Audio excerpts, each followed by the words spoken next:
पुण्यातील त्या काचेच्या इमारतीत एसीचा गारवा असूनही आज माझ्या अंगातून घामाच्या धारा सुटत होत्या. कारण होतं समोरून चालत येणाऱ्या ईशा मॅडम. ईशा, कंपनीच्या HR हेड. पांढऱ्या रंगाची शिफॉन साडी, त्यावर काळ्या रंगाचं स्लीवलेस ब्लाऊज आणि मोकळे सोडलेले लांबसडक केस. त्या जेव्हा चालत यायच्या तेव्हा संपूर्ण ऑफिसचा श्वास रोखला जायचा. त्यांच्या अंगातून येणारा तो मस्त सुगंध आधी त्यांच्या येण्याची वर्दी द्यायचा. मी माझ्या डेस्कवर बसून कोडिंग करत होतो, पण माझं लक्ष मात्र त्यांच्या कॅबिनच्या काचेच्या पलीकडे होतं. अचानक माझं लक्ष गेलं आणि दिसलं की त्याही माझ्याकडेच बघत होत्या. त्यांनी एक हलकीशी स्माईल दिली आणि डोळ्यांनीच आते अशी खून केली. माझ्या काळजाला ठोका चुकला. आजूबाजूला बसलेले माझे सहकारी अविनाश, समीर आणि नेहा यांच्या नजरा माझ्याकडे वळल्या. त्यांच्या नजरेत संशय आणि अस्वस्थता स्पष्ट दिसत होती. मी त्यांच्या कॅबिनमध्ये शिरलो. दरवाजा बंद होताच बाहेरचा गोंगाट शांत झाला. ईशा मॅडम खुर्चीवरून उठल्या आणि माझ्याजवळ आल्या. त्यांच्या आणि माझ्यामध्ये आता फक्त काही इंचाचं अंतर होतं. "आर्यन, काल रात्री तू लवकर गेलास. मी वाट पाहत होते," त्या अगदी हळू आवाजात म्हणाल्या. त्यांचा तो प्रलभ आणि मादक आवाज माझ्या कानात रुंजी घालत होता. "मॅडम, थोडं काम होतं म्हणून," मी अडखळत म्हणालो.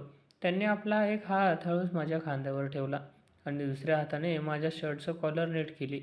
"ऑफिसमध्ये मॅडम मन ठीक आहे, पण इथे आपण दोघंच असताना नको ना," असं म्हणत त्यांनी माझ्या डोळ्यात पाहिलं. त्यांच्या डोळ्यात एक अशी ओढ होती, मी स्वतःला विसरून गेलो होतो. त्यांनी टेबलावर ठेवलेला कॉफीचा मग उचलला आणि मला ऑफर केला. "एकच मग आहे, चालेल ना शेअर करायला?"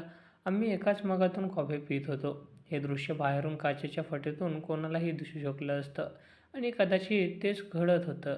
बाहेर समीरने अविनाशला कोपर मारून खुणावलं. त्या दोघांच्या चेहऱ्यावरचे हावभाव सांगत होते की त्यांच्या मनात काय चाललंय.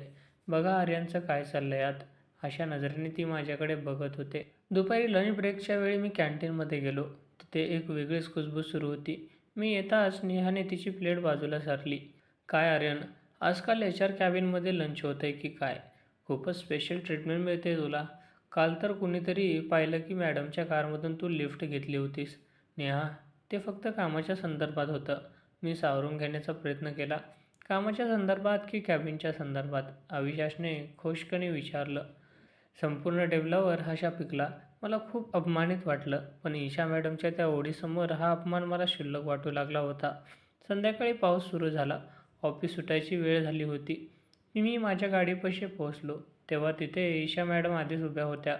पाऊस त्यांच्या साडीवर पडत होता, ज्यामुळे ती अंगाला चिटकली होती. त्या अत्यंत सुंदर आणि मोहक दिसत होत्या. "आर्यन, माझी गाडी सुरू होत नाहीये. मला ड्रॉप करशील?" त्यांनी विचारलं. मी त्यांना माझ्या गाडीत बसवलं. गाडीच्या बंद काचा आणि बाहेर पडणारा पाऊस. आत फक्त आमचा श्वास आणि ईशा मॅडमचा तो सुगंध. गाडी चालवताना मला जाणवलं की त्यांचं लक्ष माझ्या हाताकडे होतं, जो गिअरवर होता. त्यांनी हळूच आपला हात माझ्या हातावर ठेवला. तो स्पर्श गरम होता, वीज कोसळली तसा. "लोक आपल्याबद्दल खूप काही बोलतात ईशा," मी शेवटी बोललो. त्यांनी माझ्याकडे वळून पाहिलं आणि मंद हसल्या. "बोलू दे ना आर्यन. या जगात प्रलभ, प्रेम आणि आकर्षण समजून घेण्याची कुवत कोणामध्ये नसते. त्यांना वाटतंय की हे चुकीचं आहे, कारण त्यांना असं काही आधी अनुभवायला मिळालंच नाही." "तुला भीती वाटते का?" मी त्यांच्या हातावर पकड घट्ट केली. "नाही, पण मला तुमची चिंता वाटते." गाडी सिग्नलला थांबली होती. आजूबाजूच्या गाड्यांमधले लोक आमच्याकडे वळून बघत होते. कदाचित त्यांना ईशा मॅडमला ओळखलं होतं. उद्या ऑफिसमध्ये यावरून काय महाभारत घडणार होतं याची मला कल्पना नव्हती. पण त्या पावसात त्या गाडीच्या आत आम्हाला जगाची पर्वा नव्हती. आमच्यात जे काय घडत होतं ते ऑफिसच्या नियमांच्या बाहेर होतं. ते एक असं गुंतागुंतीचं नातं होतं जे लोकांना अनैतिक वाटू शकत होतं, पण आम्हाला ते खूप पवित्र वाटत होतं.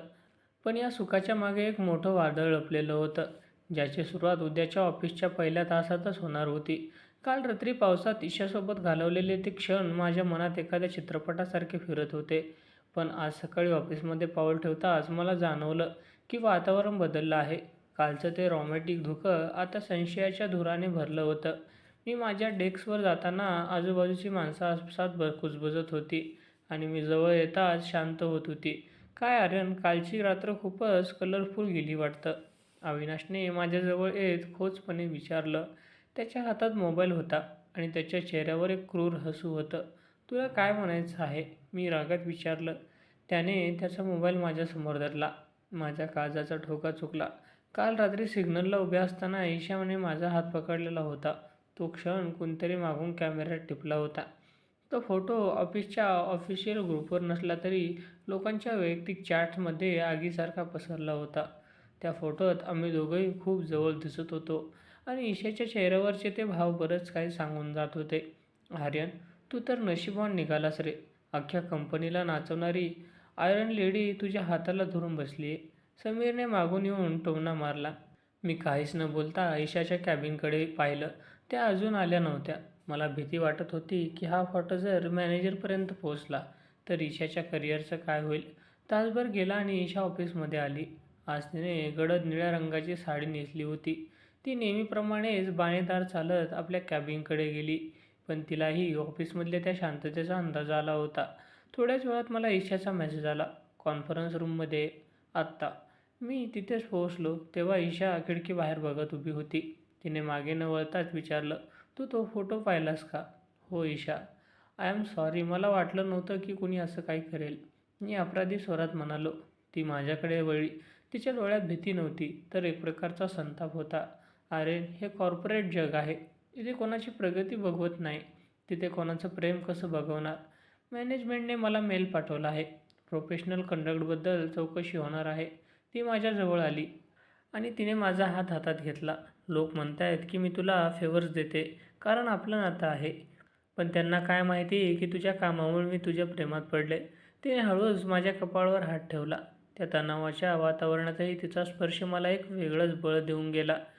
पण आमचा हा एकांत जास्त वेळ टिकला नाही. दरवाजा अचानक उघडला आणि कंपनीचे CEO मिस्टर खन्ना आत आले. त्यांच्यासोबत 2 सिक्युरिटी गार्ड्स होते.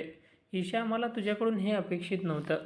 कंपनीच्या पॉलिसीनुसार HR हेडने कर्मचाऱ्यांसोबत असं वागणं नियमांच्या विरुद्ध आहे. खन्ना कडक आवाजात म्हणाले. सर, हे माझं वैयक्तिक आयुष्य आहे. ईशाने ठामपणे उत्तर दिलं. वैयक्तिक आयुष्य ऑफिसच्या बाहेर असतं ईशा. जेव्हा ऑफिसच्या वेळात आणि ऑफिसच्या वावरात असे फोटो निघतात तेव्हा ती कंपनीची अब्रू असते. आर्यन, तू तुझ्या डेस्कवर जा. तुझी ही चौकशी होईल. खन्नांनी मला बजावलं. मी बाहेर आलो तेव्हा अख्खं ऑफिस माझ्याकडे बघून हसत होतं. नेहानं तर माझ्याजवळ येऊनच म्हटलं, मॅडमसोबतची मज्जा केली ना, आता त्याची किंमत चुकावी लागेल. मला कळत नव्हतं की लोकांनी एखाद्या खाजगी आयुष्याचा इतका तमाशा का बनवावा. दुपारी लंचच्या वेळी ईशाला पुन्हा कॅबिनमध्ये बोलवण्यात आलं. बाहेरून दिसत होतं की तिथे खूप मोठे वाद सुरू आहेत. ईशाने राजीनामा देण्याची तयारी दर्शवली होती. पण खन्नांनी तिला इतक्या सहजासहजी सोडायचं नव्हतं. त्यांना तिला धडा शिकवायचा होता. मी अस्वस्थ होऊन ऑफिसच्या टेरेसवर गेलो. तिथे पाऊस पुन्हा सुरू झाला होता. थोड्या वेळाने तिथे ईशा आली. तिने माझ्या खांद्यावर डोकं ठेवलं. आर्यन, कदाचित हे आपल्या नात्याचा शेवट आहे की नवीन सुरुवात, मला माहीत नाही. पण मला एक सांग, तुला या सगळ्याची लाज वाटते का? मी तिला जवळ घेतलं आणि तिच्या केसातून हात फिरवला. लाज? ईशा, तू माझ्या आयुष्यात आलेली सर्वात सुंदर गोष्ट आहेस. लोकांचं काय, ते तर बोलणारच. पण आपण हे अर्धवट सोडायचं नाही. आम्ही तिथे पावसात भिजत होतो आणि खाली ऑफिसच्या खिडकीतून अनेक डोळे आमचा हा रोमॅन्स बघत होते. उद्या चौकशी समिती बसणार होती. माझ्या नोकरीवर आणि ईशाच्या प्रतिष्ठेवर टांगती तलवार होती. पण त्या क्षणी त्या पावसात आम्हाला फक्त एकमेकांचा श्वास ऐकू येत होता. दुसऱ्या दिवशी ऑफिसमध्ये पाऊल ठेवले तेव्हा वातावरण एखाद्या स्मशान शांततेसारखं होतं. आज कोणी कुजबुजत नव्हतं. उलट प्रत्येकाच्या नजरेत एक प्रकारची भीती आणि उत्सुकता होती. कॉन्फरन्स रूमच्या बाहेर इंटरनल इक्विटी कमिटी असा बोर्ड लावला होता. ईशा आत होती आणि मी बाहेर माझ्या पाळीची वाट पाहत होतो. कपाळावर घाम साचला होता. मला स्वतःच्या नोकरीची पर्वा नव्हती. पण ईशाने केली 10 वर्षे मेहनत करून जे नाव कमावलं होतं ते एका फोटोमुळे धुळीला मिळत होतं. थोड्या वेळाने दरवाजा उघडला आणि ईशा बाहेर आली. तिचा चेहरा पांढराफटक पडला होता. पण तिच्या चालण्याला तोच बांधिलपणा आणि कायम होता. तिने माझ्याकडे पाहिलं. तिच्या डोळ्यात पाणी होतं पण तिने ते रोखून धरलं होतं. तिने हळूच माझा हात दाबला आणि पुढे निघून गेली. आर्यन, आत या. कमिटीच्या अध्यक्षांच्या मिस्टर कुलकर्णींचा आवाज आला. आत गेल्यावर समोरचे 5 लोक बसले होते. टेबलावर तोच फोटो होता जो व्हायरल झाला होता.